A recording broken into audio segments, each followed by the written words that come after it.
भारत की रेलवे कैसी होगी, ये उसकी झलक है। वंदे भारत एक्सप्रेस इस बात का प्रतीक है कि भारत अब रुक रुक चलने वाले दिनों को पीछे छोड़ चुका है। भारत अब तेज दौड़ना चाहता है और इसके लिए हर संभव प्रयास कर रहा है। साथियों, आने वाले 8-10 सालों में हम भारतीय रेल के कायाकल्प का लक्ष्य लेकर चल रहे हैं। 400 से ज्यादा नई वंदे भारत ट्रेनें, विस्टाडोम कोचेज भारतीय रेल की नई पहचान बनने वाले हैं।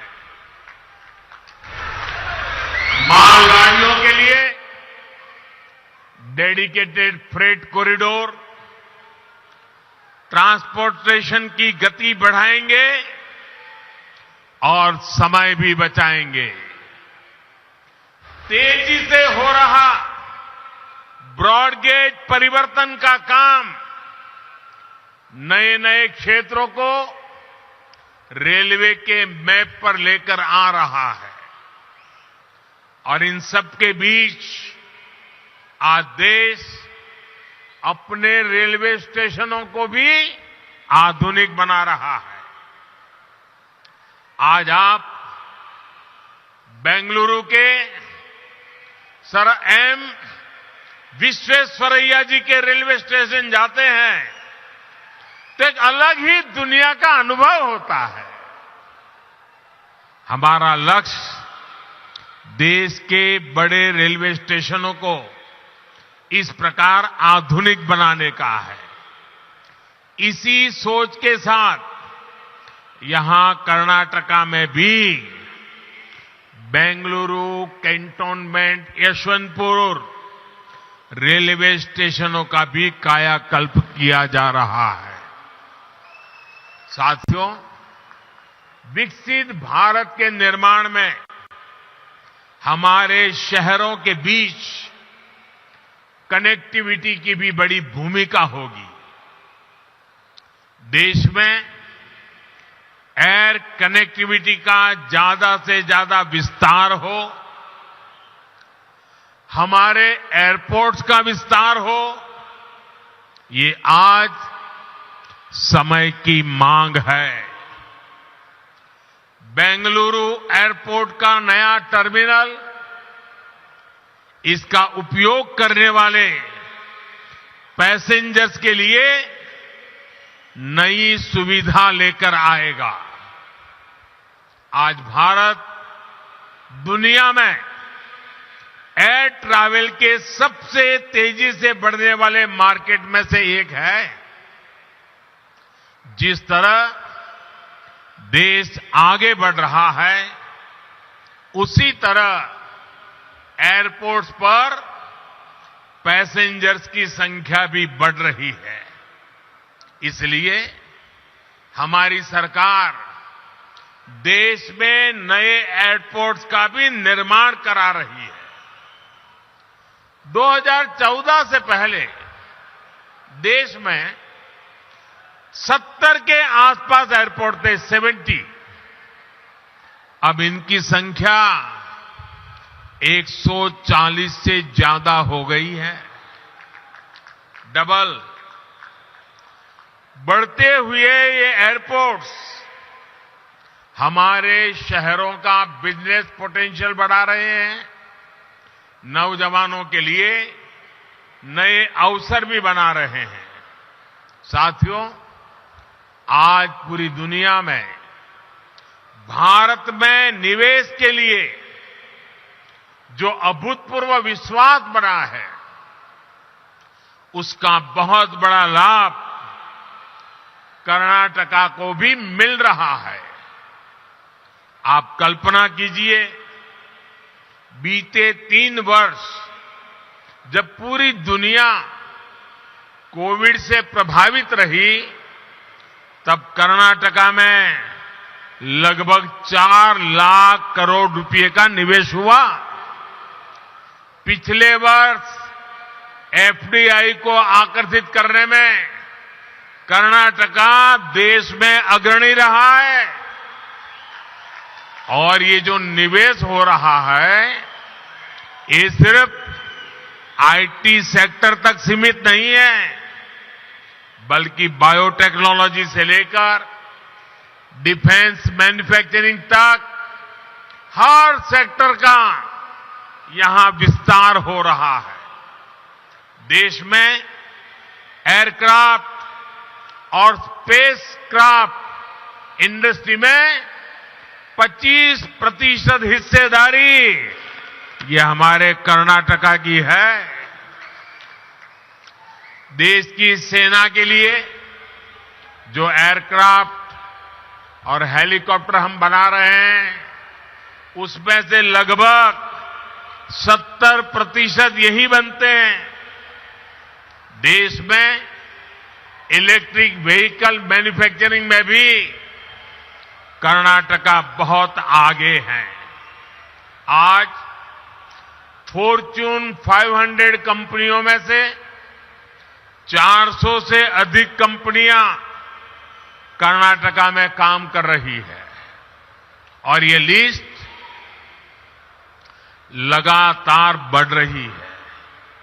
ये सब कुछ इसलिए हो रहा है क्योंकि आज कर्नाटका डबल इंजन की ताकत से चल रहा है।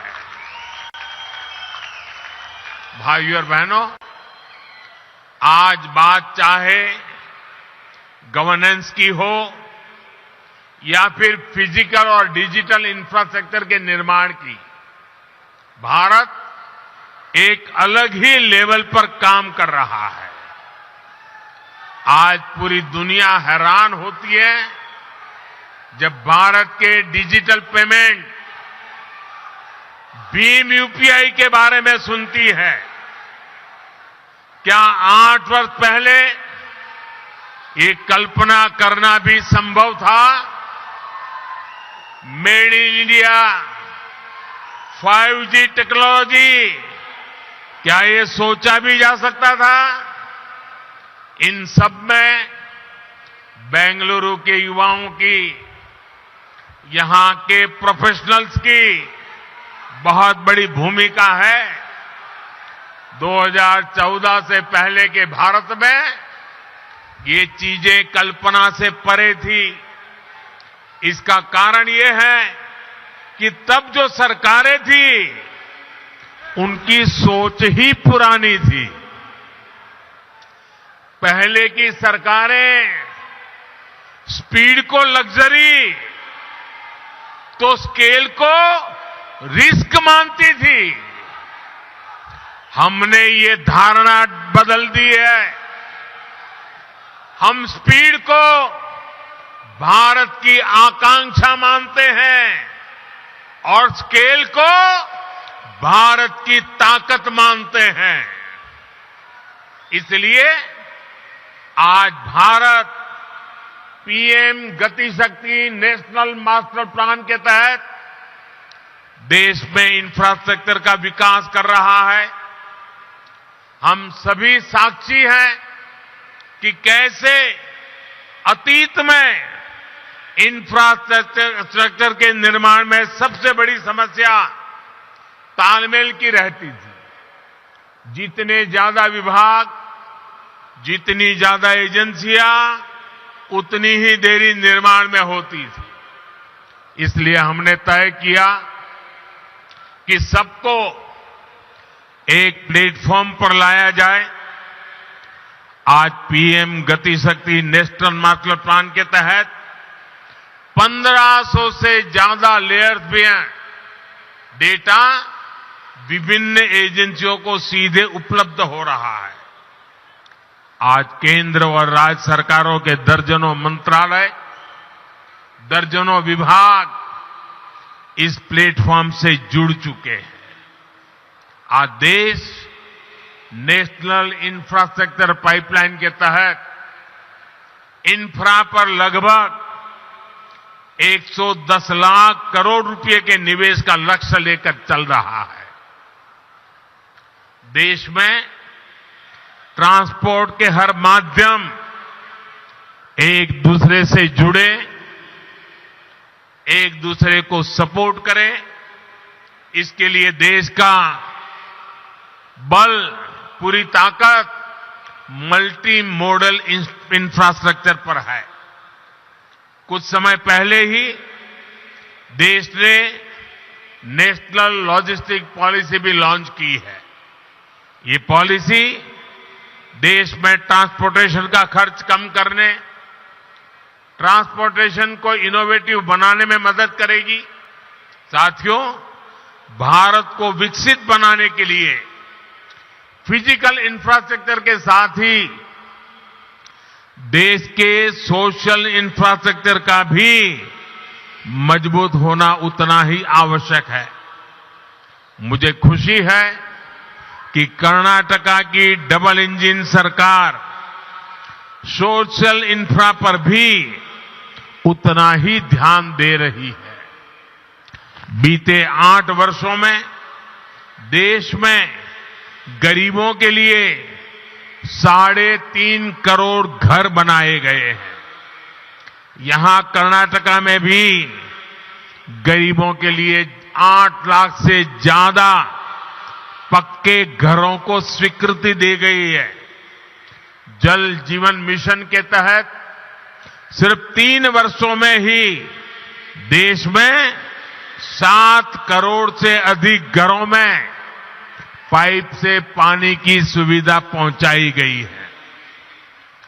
कर्नाटका के भी 30 लाख से ज्यादा ग्रामीण परिवारों तक पहली बार पाइप से पानी पहुंचा है। आयुष्मान भारत योजना के तहत देश के 4 करोड़ गरीबों को अस्पताल में मुफ्त इलाज मिला है। कर्नाटका के भी 30 लाख से अधिक गरीब मरीजों ने ये योजना का लाभ लिया है। मुझे खुशी है कि इन सुविधाओं की सबसे अधिक लाभार्थी हमारी माताएं हैं, हमारी बहनें हैं, हमारी बेटियां हैं।